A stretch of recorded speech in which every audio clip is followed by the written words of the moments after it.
تو یہ کہانی ہے رانو چڑیا کی۔ مدھوپور کے جنگل میں برسات کے دن آ گئے تھے۔ ہر طرف بارشیں ہی بارشیں ہو رہی تھیں اور ان بارشوں میں پکشیوں کے گھر بالکل گر جاتے ہیں کیونکہ ان کے گھر بہت چھوٹے چھوٹے تھے۔ رانو چڑیا بھی بہت چنتت تھی کہ اگر اس کا گھونسلہ ٹوٹ گیا تو وہ اپنے بیٹے کو کہاں لے کر جائے گی۔ ابھی وہ یہ باتیں سوچ ہی رہی تھی کہ دھڑام سے رانو کا گھر بھی پانی میں گر جاتا ہے۔ رانو بڑی مشکل سے اپنی اور اپنے بیٹے کی جان بچاتی ہے اور جنگل میں ادھر ادھر بھٹکنے لگتی ہے کہ اسے کوئی پکشی اپنے گھر میں لے لے، لیکن وہ دیکھتی ہے کہ باقی سب پکشیوں کے بھی گھر ٹوٹ گئے ہیں سوائے گوری اور کالو کے، کیونکہ ان کا گھر تو بہت مضبوط تھا۔ یوں ہی رانو ان کا دروازہ بجاتی ہے۔ ارے ارے کون ہے؟ ارے گوری بہن، مجھے اندر لے لیجیے، باہر بہت طوفان ہے اور ٹھنڈی بارش چل رہی ہے، یوں تو میرا بیٹا اور میں مر جائیں گے، مجھے آج رات کے لیے اپنے گھر میں لے لیجیے، کل میں اپنا کوئی نہ کوئی نظام کر لوں گی۔ ارے ارے جاؤ جاؤ، ہم نے یہاں پر کوئی دھرم شالہ نہیں کھول رکھی، یہاں سے دفع ہو جاؤ، ہمارے پاس تمہارے لیے کوئی جگہ نہیں ہے، یہاں سے نکل جاؤ چڑیا، ایک تو تم غریب پکشیوں نے ہمیں ذلیل کر رکھا ہے۔ یوں ہی گوری تو رانو کی ایک بات نہیں سنتی اور اسے اپنے گھر میں نہیں آنے دیتی۔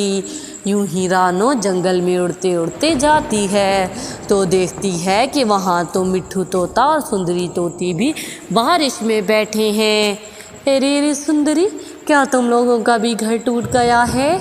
ہاں رانو، تمہیں کیا بتائیں، ہمارا گھر بھی ٹوٹ گیا کیونکہ بارش اتنی تیز ہوئی ہے، ہم دونوں نے بڑی مشکل سے اپنی جان بچائی ہے۔ چنٹو چڑیا کی ایسی ہی کہانیاں دیکھنے کے لیے ہماری اس ویڈیو کے نیچے اس لال بٹن کو دبا کر ہمارے چینل کو سبسکرائب کریں تاکہ اور جلد سے جلد ہمارے 1K سبسکرائبر پورے ہو سکیں۔ پلیز ہمارے چینل کو سبسکرائب کریں۔ جنگل میں ایک بنٹو طوطا بھی رہا کرتا تھا جو کہ سوبھاؤ کا بہت اچھا تھا۔ وہ سب یہ طے کرتے ہیں کہ وہ اس سے مدد لیں گے۔ ارے رانو، میں تو کہتی ہوں بنٹو کے ہاں چلتے ہیں، وہ کالو اور گوری جیسا نہیں ہے، ہو سکتا ہے وہ ہمیں آج رات کے لیے اپنے گھر میں آشرن دے دے۔ یوں ہی وہ سارے مل کر بنٹو کبوتر کے ہاں جاتے ہیں اور جا کر دروازہ بجاتے ہیں۔ بنٹو کبوتر تو ان سب کو اندر لے لیتا ہے۔ ارے بنٹو بھیا، آپ کا بہت دھنیہ واد کہ آپ نے ہمیں اپنے گھر میں لے لیا، ہم آپ کا احسان نہیں چکا سکتے، اگر آپ ہمیں اپنے گھر میں نہ لیتے تو ہم تو اس بارش میں مر گئے ہوتے۔ ارے رانو بہن، کوئی بات نہیں، تم میری بہنوں جیسی ہو، اور اگر ہم پکشی ایک دوسرے کی مدد نہیں کریں گے تو ہم لوگ کیسے اس دنیا میں رہ سکتے ہیں۔ یوں ہی جنگل میں صبح ہو گئی تھی لیکن بارش تو رکنے کا نام نہیں لے رہی تھی۔ ارے رانو، تم اس بارش میں کہاں جا رہی ہو؟ ارے سندری، کوئی گھر تو ڈھونڈنا ہوگا، ہمیں کوئی نہ کوئی حل تو نکالنا ہوگا، آخرکار ہم کب تک بنٹو بھیا کے گھر رہیں گے، ان کے گھر میں بھی اتنا وزن ہو گیا تو ان کا گھر بھی ٹوٹ جائے گا، ہمیں ان کی اچھائی کا فائدہ نہیں اٹھانا چاہیے، میں جنگل میں جا کر ڈھونڈتی ہوں۔ یوں ہی رانو جنگل میں اڑتی رہتی ہے اور دور کسی جنگل میں وہ جاتی ہے، اسے وہاں پر بہت سے بامبو سٹکس دکھائی دیتی ہیں، وہ انہیں دیکھ کر کچھ سوچنے لگتی ہے۔ ارے اس جنگل میں تو بہت بڑے بڑے پیڑ ہیں اور یہاں پر تو بہت سی بامبو سٹکس ہیں، میری ماں نے چھوٹے ہوتے مجھے جو کلا سکھائی تھی وہ اب کام آ سکتی ہے۔ یوں ہی رانو اڑتے اڑتے واپس ان پکشیوں کے پاس جاتی ہے اور انہیں ساری بات بتاتی ہے۔ ارے رانو، وہ تو ٹھیک ہے لیکن ہم ان بامبو سٹکس کا کیا کریں گے؟ ارے ارے مٹھو بھیا، مجھے میری ماں نے بامبو سٹکس سے گھر بنانا سکھایا تھا۔ ہمارے گاؤں میں بامبو سٹکس کے گھر ہوا کرتے تھے۔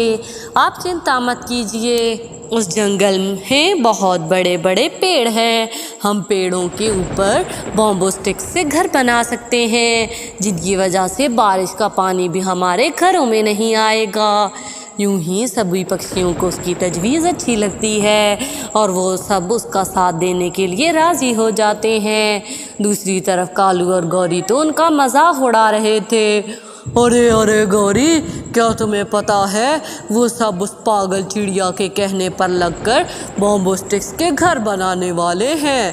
مجھے تو لگتا ہے یہ چڑیا اپنے ساتھ ساتھ تم سب کو بھی مروائے گی۔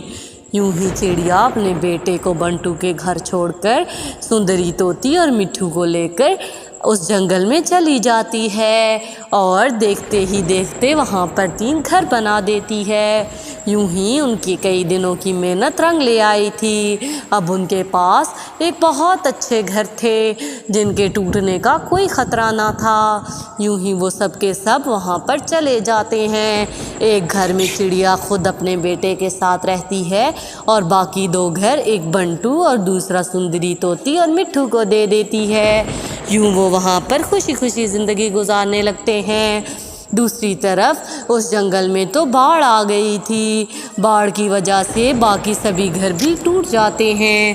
گوری اور کالو کوے کا بہت پکا گھر تھا، لیکن بہت تیز باڑھ کی وجہ سے ان کا گھر بھی ٹوٹ کر گر جاتا ہے۔ گوری اور کالو تو بڑی مشکل سے اپنی جان بچاتے ہیں۔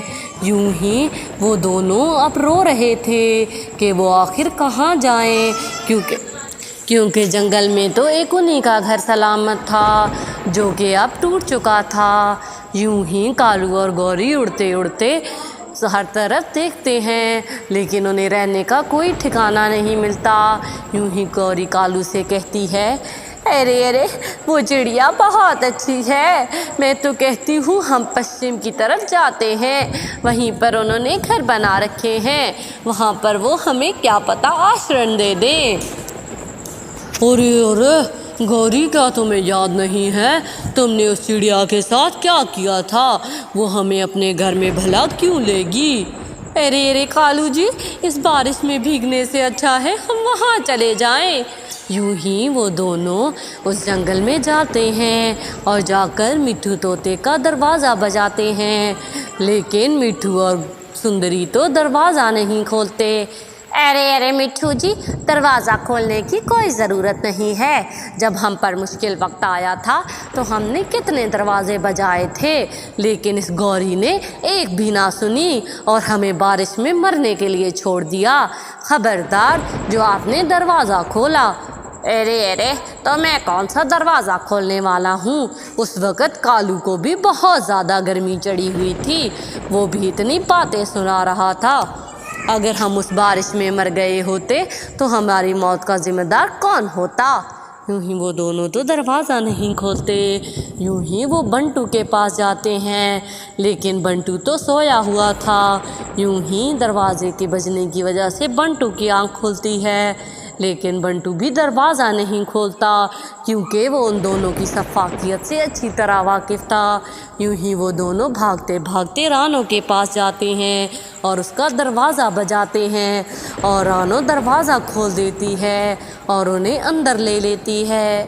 ارے ارے رانو، تمہارا بہت دھنیہ واد، ہم نے سب سے مدد مانگی لیکن کسی نے بھی ہماری مدد نہیں کی، تم نے ہمیں اپنے گھر میں آشرن دیا، حالانکہ ہم نے تمہیں اور تمہارے بیٹے کو اس دن آشرن نہ دیا تھا۔ ارے ارے گوری بہن، کوئی بات نہیں، اوپر والا سب دیکھ رہا ہے، اگر میں بھی آج آپ کی طرح ہی کروں گی تو میرا یہ گھر بھی سلامت نہیں رہے گا، اگر میں بھی آپ جیسی ہو گئی تو ہم دونوں میں کیا فرق رہ جائے گا۔ یوں ہی رانو تو انہیں معاف کر دیتی ہے اور ان دونوں کو بھی اپنی غلطی کا احساس ہو جاتا ہے۔ یوں ہی رانو چڑیا ان دونوں کے ساتھ مل کر انہیں بھی ایک بامبو سٹکس کا گھر بنا دیتی ہے۔ یوں ہی باقی پکشی بھی گوری اور کالو کو معاف کر دیتے ہیں اور جنگل میں سبھی خوشی خوشی زندگی گزارنے لگتے ہیں۔ تو پیارے ویورز، اگر آپ کو میری یہ کہانی پسند آئی ہو تو پلیز میرے چینل کو سبسکرائب کر دیں اور اس ویڈیو کو لائک کرنا نہ بھولیے گا۔